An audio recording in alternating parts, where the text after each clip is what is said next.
everyone. It's Shane Conto, your Wasteland reviewer, and welcome to the Wasteland Watchlist here on the SPDM Crew Podcasting Network. And this is my weekly show where my guest and I play a little movie roulette and randomly select a movie off of my obnoxiously large watch list. Could be basically anything. And this was something for sure. And joining me is George Sirois. Thank you so much for coming on.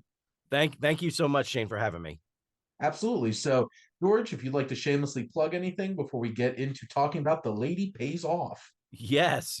In fact, by the time this airs, the event that I'm actually going to will have already passed.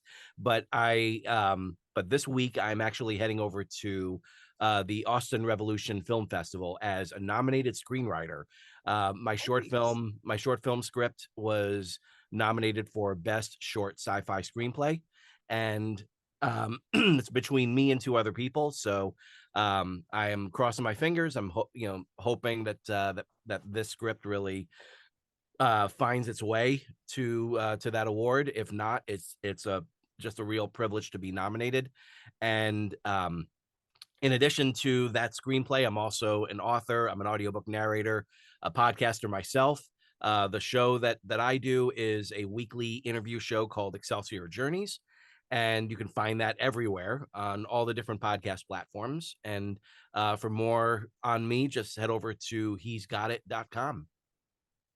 Thank you so much, George. And please make sure to go check that stuff out and sending you all the good vibes that the festival turns out well for you. Thank you very much. And before we jump into talking about Lady Pays Off, I usually do some background on these films. And to be frank, there's not a lot. Um, this is an 80-minute film directed by Douglas Sirk, starring Linda Darnell, Stephen McNally, and came out in 1951. And that's honestly about it, to be frank. So let's jump into. I do want to say at the start, here's the here's the setup of this romantic comedy. So we have Teacher of the Year who makes Time magazine cover, but her life is uneventful and goes to a casino and doesn't know how to casino, winds up losing money, tries to convince the guy who runs this place to not take her money. And then he gets her to become a private tutor for his daughter. And of course, they fall in love. Um, what I just came up with this idea slightly before we started recording. I think I've missed out on an opportunity to rank absurd rom-com setups based off of the movies that I've watched on this podcast in particular, because there's been some wild ones. And this movie, which we'll get into talking about, might be varied by the numbers. The setup isn't. And I feel like that's something that's kind of missing in rom-coms today, because so many of the setups are the same damn thing over and over and over again. But no, at least back then, there's just the weirdest, strangest things. But George, what are your general thoughts on the film? My general thoughts are the main thing that I would say is that we have seen a lot of different classics. Mm, It's always like the classics that really survive, and we know that like through the studio system there were all these icons that were constantly working and constantly putting out like one thing after another, and so many of their works wound up standing the test of time, wound up lasting for so many years, and always gave it like this extra feel of this is the reason why we go to the movies. They mm, sit down and let these stars really take us on a journey. It's a real journey for a long period of time, because usually those movies like average about 2 hours. yep. But I don't think I've ever seen a movie that has the same sort of disposable feel as so many of the romantic comedies that are out there today. Um, and it just feels like they put as much effort into this as they put into, say, like Made in Manhattan or something. Just something to throw out there. Just there's so many different like random romantic comedies that are just kind of put out there, and you just just let the characters just kind of go on their little wacky journey and everything, and it doesn't feel like there's too much thought really put into it. Like failure to launch, I would say. Mhm. Watching that one, I was just like, yeah, I think I'm done. The fact that Peter Griffin was able to make it halfway through that one, he's a stronger man than I am. So that's kind of how this feels. It just feels so disposable. It wasn't so much a movie as it was a contractual obligation. So Yeah, it definitely feels like the kind of rom-com that made Matthew McConaughey stop wanting to be in rom-coms. yeah, Even though they were offering him like $15 million a movie, he's like, I can't do this anymore. yep, This is 80 minutes. I feel like the most interesting part of the movie is the setup because it's so strange. Like, how is this even like a reasonable thing? It's just like, well, what if I made you my daughter's private tutor to pay off your gambling debts? It's just like most random thing. But then it just falls into very much of like the daughter's cute. She has this dynamic with the tutor. And then, of course, the tutor and the father wind up in this situation, in this instance, on a boat where it's like, "Oh, we actually like each other." And then, they have a falling out and this movie ends so abruptly. yeah, It's like kid does a thing to try to get these two back together, and they're like, "Well, we're back together." And then the credits start rolling. I'm like looking around. I'm like, "Was that yeah, it?" And that's the thing. Like, I just summed up the whole entire 80 minutes of this movie in 30 seconds, and that's exactly how it feels. yeah, And whether like it's watchable, it certainly is, and it's not like a bad movie, and it's just like you said, it's disposable. If you like rom-coms, it hits all the beats that you expect it to do, and then it's out, and it's just like, well, you had a good time, move on. And the fact that this is like a free use watch on YouTube at this point makes it even more like, well, yeah, it just this isn't a classic where they're going to make you pay money to watch this. It's just there, right. so there you go.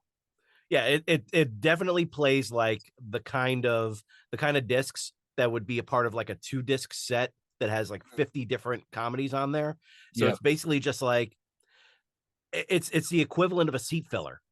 Like that's Yep. pretty much, like you're here to watch a movie. Well, like all these other movies are sold out. Okay, go watch this one.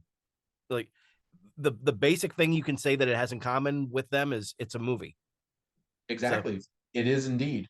yeah, And Stephen McNally does look like a guy who would run a casino.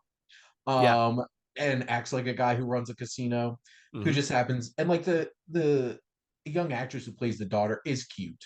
And at yes, least you have a cute little girl who charms this teacher, which interesting thing, I saw some criticisms of Darnell being miscast because she's like she looks like a Hollywood star just playing some like random teacher that has right. to like it takes her having to lose money to a casino for a casino owner to basically sign her up as a tutor for her to find a man interested in Yeah, it goes through quite a few leaps of logic. Funny enough, the one movie that I got a lot of vibes from this was Honeymoon in Vegas.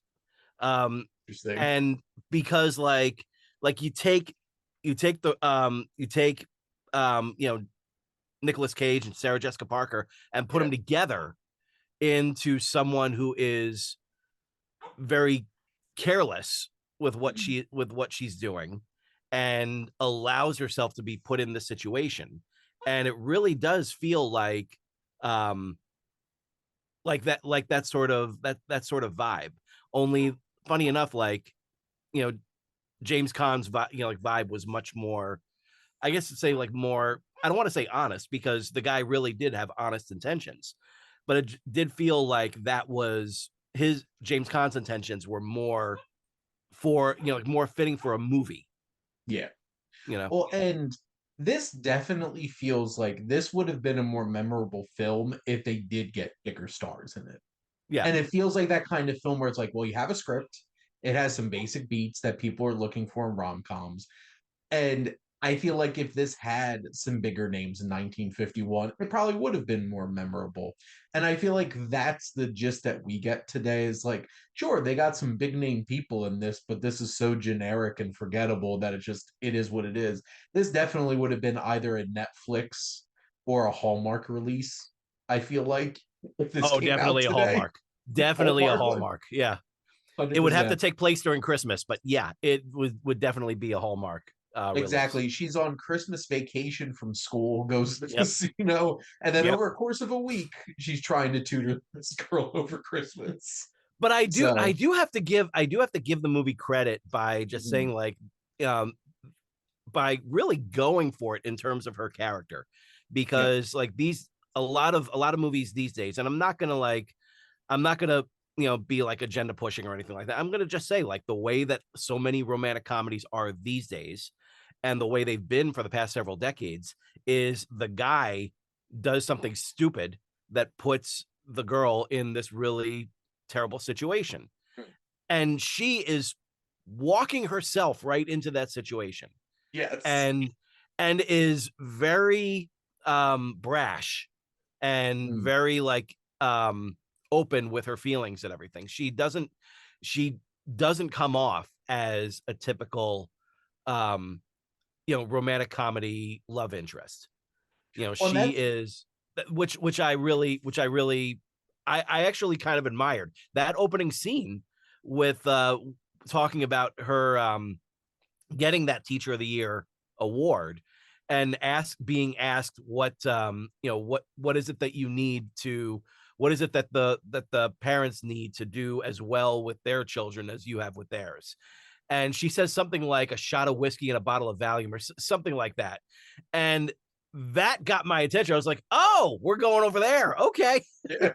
just basically just saying you're opening up a romantic comedy and you want this lead character to be on your side.